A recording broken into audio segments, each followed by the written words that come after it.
कक्षा 8वीं की स्टूडेंट फाइनली आपका विषय यहाँ पे हिंदी का वार्षिक परीक्षा सत्र 2024-25 पे लेके आ चुके हैं।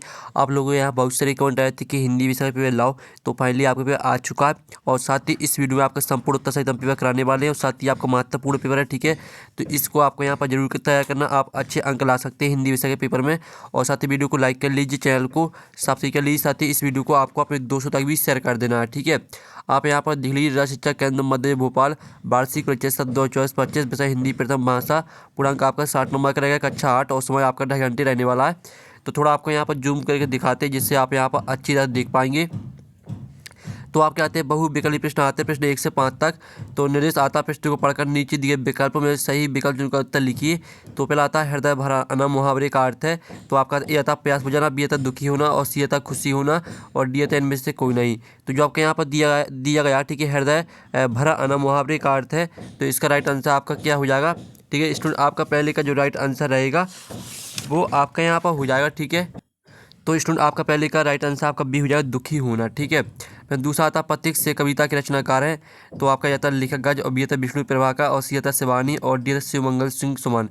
तो यहाँ पथिक से कविता के रचनाकार है, तो इसका आंसर आपका लेखक गज हो जाएगा। और जो आपके यहाँ पर दिया अपराजिता शब्द में उपसर्ग है, तो इसका आपका ए ऑप्शन आता आ और बी आता आपका आप है और सी आता अपरा और डी आता ताप। तो यहाँ पर जो दिया गया अपराजिता शब्द में उपसर्ग है, तो इसमें आपका आ हो जाएगा, ठीक है, उपसर्ग। फिर आपका जो यहाँ पर दिया नौ नव के नौ विहग वृंद को पंक्ति में अलंकार है।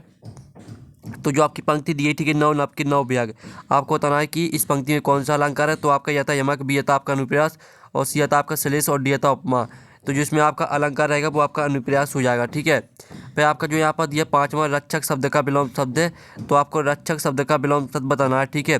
तो आपका यह था तक्षक और बी था भाक्षक और सी था आपका संरक्षक और डी था समीक्षक। तो जो आपके यहाँ पर दिया गया रक्षक शब्द का विलोम शब्द है, तो इसका आंसर आपका बी हो जाएगा भाक्षक, ठीक है। तो इस तरह से आपके जो बहुविकल्पी प्रश्न है वो आपके यहाँ पर कंप्लीट हो जाते हैं। आपने यहाँ पर अच्छे से याद कर ली होंगी, ठीक है। पहले का आपका बी करेक्ट आंसर है दुखी होना, दूसरे का आपका ए करेक्ट आंसर है लेखक गज और तीसरे का आपका ए करेक्ट आंसर है आ और चौथे का आपका बी करेक्ट आंसर है अनुप्रयास और पांचवें का आपका बी करेक्ट आंसर हो जाएगा भाषक, ठीक है। इस तरह से आपके बहुविकल्पी प्रश्न यहाँ पर कंप्लीट हो जाते हैं। अब स्टूडेंट आपके यहाँ पर आते हैं रिक्त स्थानों की पूर्ति कीजिए। प्रश्न क्रमांक 6 से 10 तक आपके दिए हैं रिक्त स्थान। तो निर्देश आता है रिक्त स्थानों की पूर्ति कीजिए, प्रत्येक प्रश्न के लिए 1 अंक निर्धारित है। तो आपका 6वां आता कलुष भेद तमहार डॉट डॉट भर। तो यहाँ पर कलुष भेद तमहार प्रकाश भर, ठीक है, इसका आंसर आपका प्रकाश हो जाएगा, ठीक है। 6वें का आंसर आपका प्रकाश रहेगा।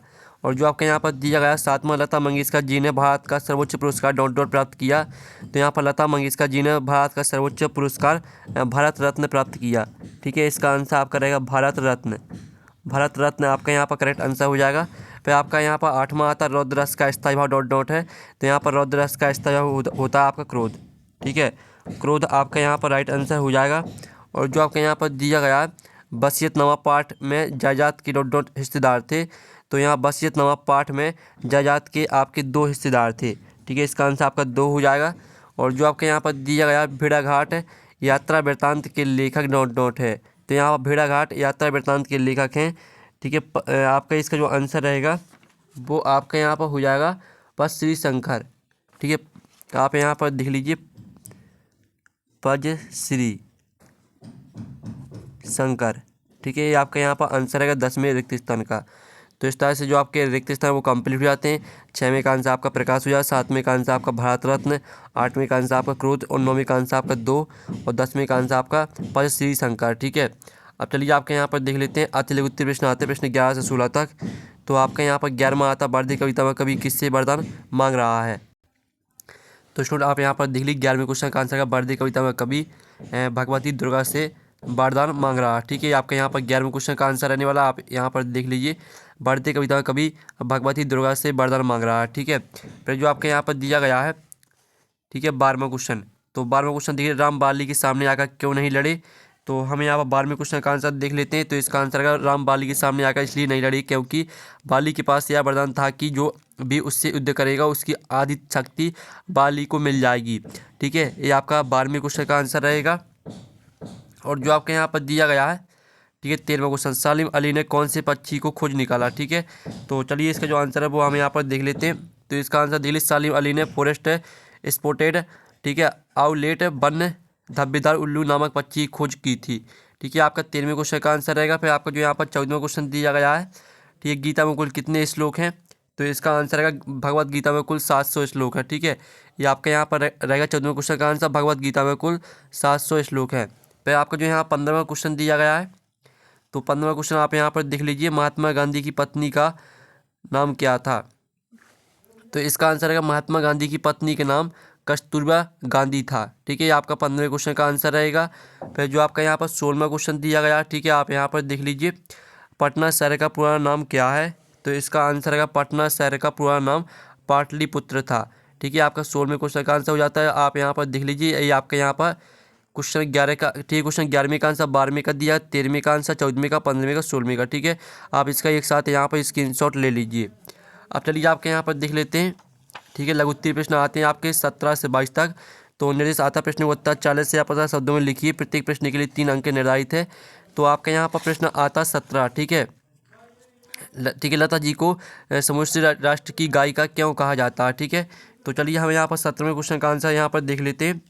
तो इसका जो आंसर रहेगा 17वें क्वेश्चन का आंसर, वो आप यहाँ पर देख लीजिए, लता जी के समुद्री राष्ट्र की गायिका इसलिए कहा जाता है क्योंकि उन्होंने दशकों तक अपनी मधुर आवाज़ से भारतीय संगीत जगत में योगदान दिया। उनकी गायकी ने संपूर्ण भारत के लोगों के हृदय को छू लिया और राष्ट्रीय एकता में भी महत्वपूर्ण भूमिका निभाई। ठीक है, ये आपका 17वें क्वेश्चन का आंसर हो जाता है। फिर आपका जो यहाँ पर दिया गया 18वां क्वेश्चन, ठीक है, रैदास की भक्ति किस भाव की, उदाहरण देकर लिखिए। तो चलिए आपका 18वें क्वेश्चन का आंसर देख लेते हैं। तो 18वें क्वेश्चन का आंसर रहेगा यहाँ पर, रैदास की भक्ति नेड़ो भक्ति भाव की है, जिसमें ईश्वर को निराकार रूप में माना जाता है। उदाहरण के लिए उनका प्रसिद्ध भजन प्रभु जी तुम चंदन हम पानी इस भक्ति भावना को प्रकट करता है। फिर आपके यहाँ पर देख लेते हैं 19वां आता, आर्यभट्ट का सही परिचय कब और कैसे हुआ। तो हम यहाँ पर 19वें क्वेश्चन का आंसर देख लेते हैं। तो आप यहाँ पर देख लीजिए, आर्यभट्ट का सही परिचय उनकी खगोलीय और गणितीय खोजों के माध्यम से हुआ।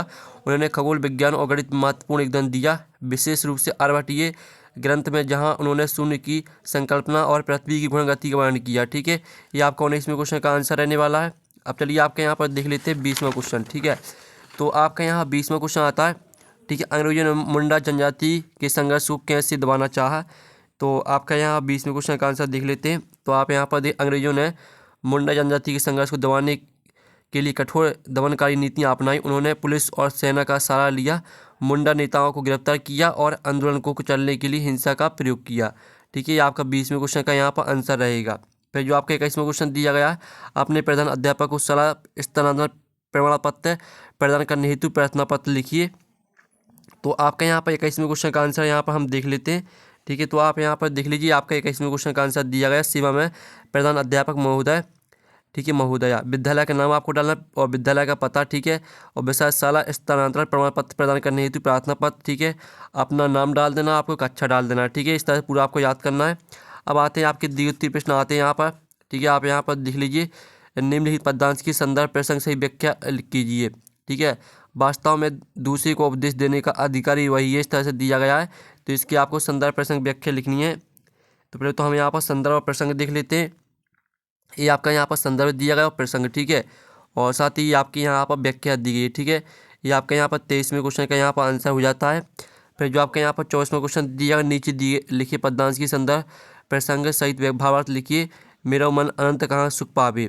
ठीक है, इस तरह से आपका दिया गया, तो इसकी आपको संदर्भ प्रसंग सही व्याख्या लिखनी है। तो आप यहाँ पर देख लीजिए, इसका संदर्भ, ये आपका यहाँ पर संदर्भ दिया गया है और साथ ही आपकी व्याख्या यहाँ पर दी गई। ठीक है, इसका आप स्क्रीनशॉट ले सकते हैं। फिर जो आपका 25वां क्वेश्चन है यहाँ पर आता है।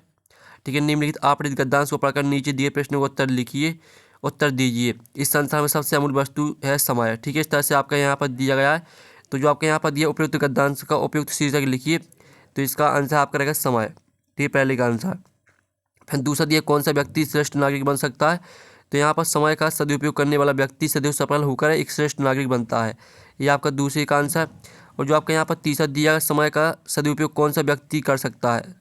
ठीक है, तो इसका आंसर है समय का सदुपयोग तो केवल उद्यमी और कर्मठ व्यक्ति कर सकता है। ये आपका तीसरे का आंसर है।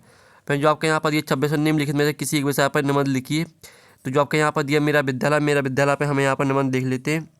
तो आप यहाँ पर देख लीजिए, आपका मेरा विद्यालय पे यहाँ पर 10 वाक्य दिए गए, तो इनको आपको याद कर लेना। ठीक है, और इसका आप स्क्रीनशॉट ले लीजिए और इस तरह से आपका जो पेपर है वो कंप्लीट हो जाता है। और पेपर का PDF डाउनलोड करना चाहते हैं तो लिंक वीडियो के डिस्क्रिप्शन दी गई, तो आप वहाँ से पेपर का PDF डाउनलोड कर सकते हैं। तो हम नेक्स्ट वीडियो में, थैंक्स फॉर वॉचिंग।